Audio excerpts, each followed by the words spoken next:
Well, thank you all for being here. I guess I'm your guinea pig tonight. Woo, yeah. What? Let's kick him out. He's already being rude.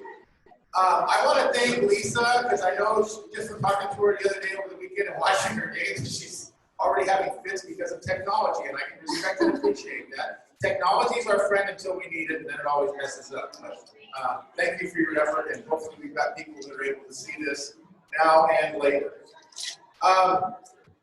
I'll try to keep it brief, but I ran for office in 2016, and my focus then was the county finances. I was concerned that the county was in a very bad place financially, and what I learned when I got in office after you elected me was it was much worse than I even thought.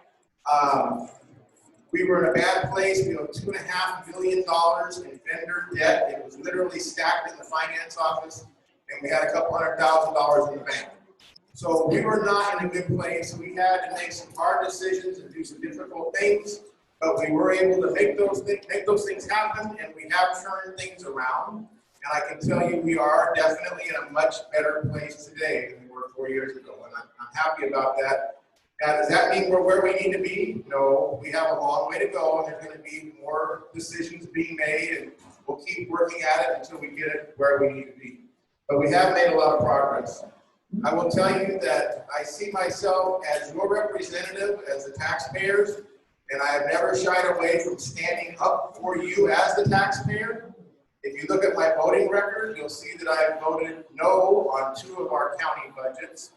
And I voted no primarily because they included tax increases that I felt were, I won't say unnecessary, because last year when we adopted the budget, I will be honest, I probably would have supported an increase, but not the increase that we asked for. We went to the maximum, and I didn't think we needed to. And but I don't have a problem in my older age standing up for the taxpayer and trying to be your voice at our meetings when we're making those decisions. And I will continue to do that if I'm given that opportunity.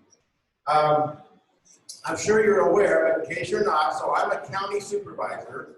We have 2 municipalities in the county, the town of Parker and the town of Quartzsite.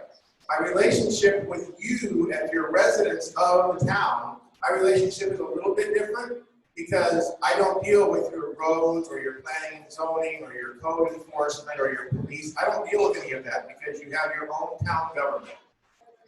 So the county affects you when it comes to property tax, when it comes to the health department, and things that we provide everybody in the county. But again, our relationship is a little bit different. That being said, I try to spend as much time as I possibly can in Quartzsite. Kind of a workaholic. I love what I do, and I like spending time with people. That's how I stay informed, and I can help hopefully keep you informed.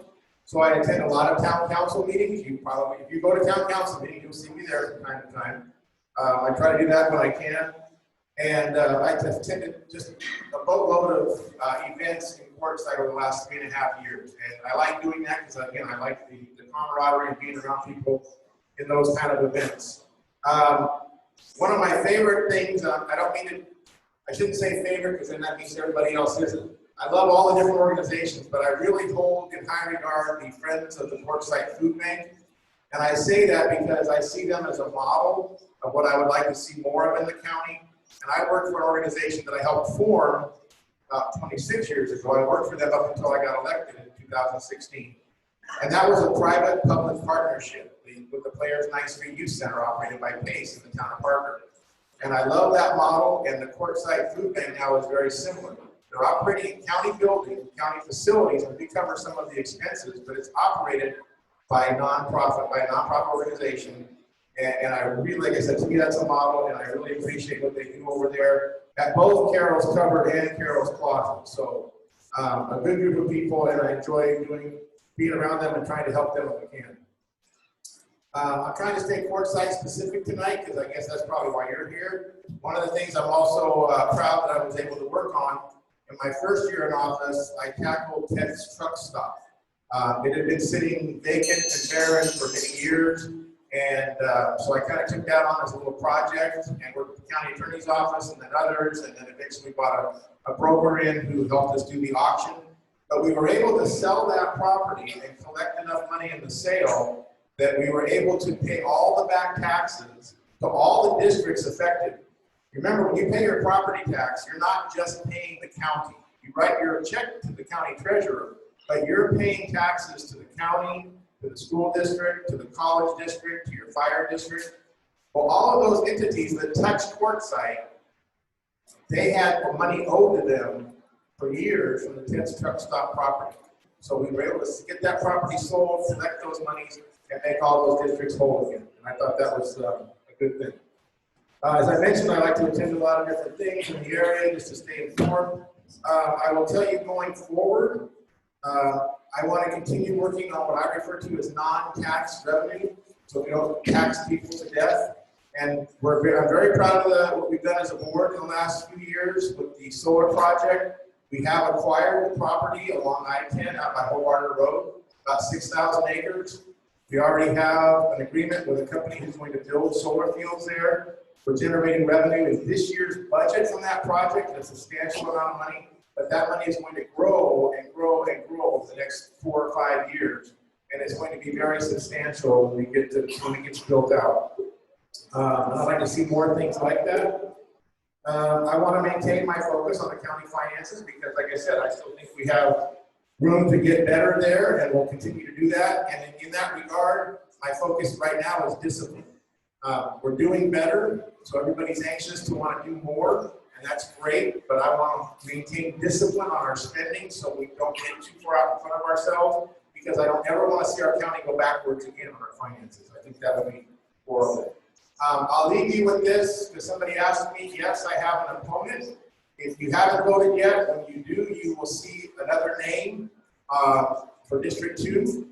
It's a gentleman named Jeff McCormick. I understand he did not respond to be here this evening, which did not surprise me because he hasn't responded to anybody for months. But just to let you know, he did work for the county. He was our county community development director. He was terminated a few months ago. After he was terminated, he lived in my district, so he took out papers to run against me. But now he's taking a job, as I understand it, in Kearney, Arizona. So have not seen or heard anything of or from him now for months, but he is on the ballot. So I am asking, it's important to me that you check the right box, because whoever wins the Republican primary for District 2 supervisor will be unopposed in the general election and will be your supervisor in January. So it is important that I get out and make sure people know that. Hopefully I will earn your vote again this time around. Am I taking questions now or later? Or if you'd like to. Whatever. Does anybody have any questions for him? Yes. I first of all want to thank you for the 10th truck stop project, because for over 20 years. Wait a minute, if you're going to thank me, make sure people can hear you. And secondly, could you please tell us just briefly what the future is for that property now that Mr. Rosenholm has taken it under his wing? Well, unfortunately, I don't know the answer to that because, as I mentioned earlier, the difference in the governments, we handled it because of the property tax situation and getting it, and we held it in trust for the state, so that was the county's job to go through that process. But that's located in the town of Quartzsite, so any zoning issues, any of those things would go through your town council. Thank you for being important to us. Thank you. Go to another hand. Yes. How would you, so the double taxation of Arizona Western College Well, she asked a question about Arizona Western College and what would I be willing to, or what could I do to help with the double taxation? And let me just clarify, so I think I know what you're talking about. You're pointing out that they're on your tax bill twice. So it's not truly double. They wouldn't refer to that as double taxation. What that is they have their primary tax, and then they have a secondary tax, which a district is allowed if it's voted in by the voters. Okay, so the voters approved a secondary tax years ago. That's how they built the building over here in town, and they built buildings in Parker, and so we're going to have to pay that. Now, the Arizona Western College tax question as a whole is a concern, and I looked into it in 2017, and I've got a lot of paperwork on it. I didn't bring it with me, but I can show it to you. It's going to take substantial changes. I would argue it's going to take substantial changes in the law before we could fix what I agree is a problem. Much like back in the day when we were Yuma County and we were northern Yuma County, we were sending our money down there, but we weren't getting enough back. That helped initiate the split of the two counties. But Arizona Western College maintained its boundaries as that district. And we we have a similar thing going on. We're sending down millions of dollars and getting pennies back. So it is a problem. They know we don't like it. We certainly talk to them about it. We talk to our legislators about it. But under current law, we as a county do not meet, we don't even come close to meeting the threshold to create our own district or to do a lot of things we might want to do. There's guidelines in the statutes, and again, we don't even come close. So to move forward will take, I believe, will take change in the law. Regarding community college, is there any discussion about possibly changing it to a trade school? Well, again, right now, Arizona Western College is a standalone, I'm going to call it a standalone district. That's probably not the right terminology, but it's its own entity. And so we vote in La Paz County for 2 board members, and in Yuma, they get to vote for 3 board members because they have a much bigger population. But that board, they are the governing board for Arizona Western College, so they would be the only ones who can make that determination. They get to decide, just like your local school board decides curriculum and programs and those types of things in your local school. Arizona Western College Governing Board makes those decisions for Arizona Western College District. Yes? What is the, what is the money from the property taxes go to? On Arizona Western College specifically? For our property taxes that we pay, where does that money go?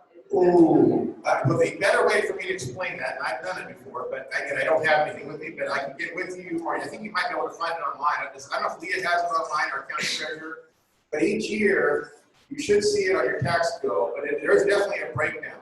And then I think she puts it as an insert, but it's a pie, and the pie shows you where all the money goes.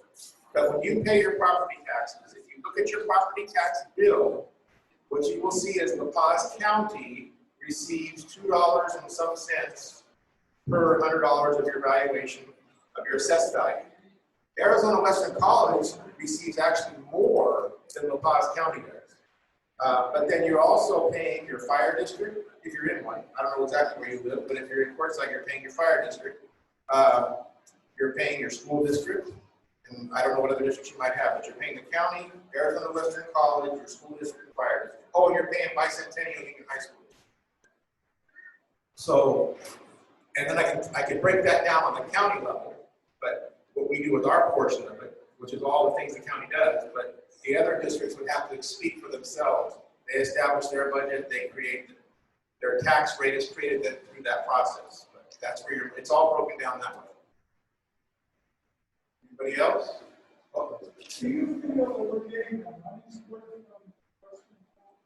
Do I think we're getting our money's worth from Arizona Western College? No. I don't think it takes that. And I say that with some regret because I spent 8 years as a member of the school board in Parker many years ago. I'm a past president of the Arizona School Board Association.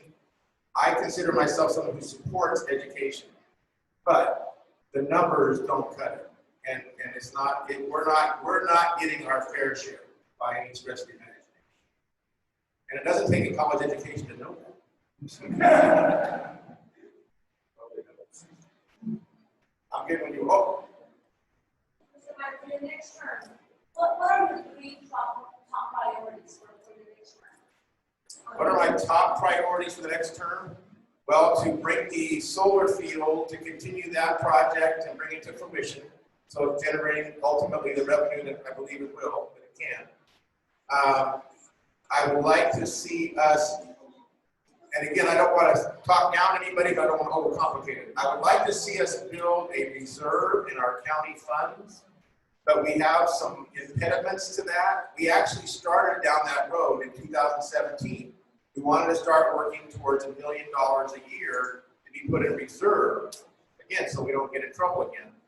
The problem, and it gets to where it can get a little complicated if you're not an accountant, and I say complicated because it's complicated for me, but when we sold the Yakima bonds way back when, if you remember the Yakima lawsuit, and we're paying for that, we owed an individual like $17 million, all total. And we did revenue bonds. And so you're paying a sales tax on every purchase, that part of that money on your sales tax goes to pay off Yakima. Good news, we're going to end up paying it off early. If things keep going the way they are, quite early actually, which will be nice because one of the little caveats, the type of bonds that the board way back when approved, if we have more in the bank, and I don't remember the exact number, but it's like 600 and some thousand. If we have more than that in the bank, anything over that number goes to Yakima to pay down the bond. Now that's not a bad thing because it's paying down the bond. The bad thing is we can never build a reserve. So until we get Yakima paid off, we cannot build a reserve of more than like $500,000. You tell me when to stop. I'll take questions all night if you don't stop. Well, One more. How soon do you think Yakima will pay off? I didn't write it down. I think we're getting into the 3 or 4 year range now. We're getting close. It's been getting paid down. La Paz County sales taxes have been on a sharp incline, a relatively sharp incline now for a number of years, month over month and year over year. That's a benefit in that as that money comes in, it's paying that bond down much faster than was anticipated. So it's hard to say exactly because things could change. If we have a bad year on sales tax revenue, then that'll slow us down again. But it is moving along rapidly, and that'll be a wonderful thing when it happens. Anybody else? All right. Well, thank you all for being here, and Lisa, thank you again. all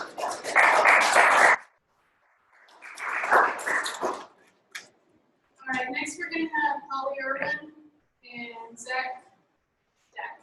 Here is Zach. I'm not even gonna try that last name.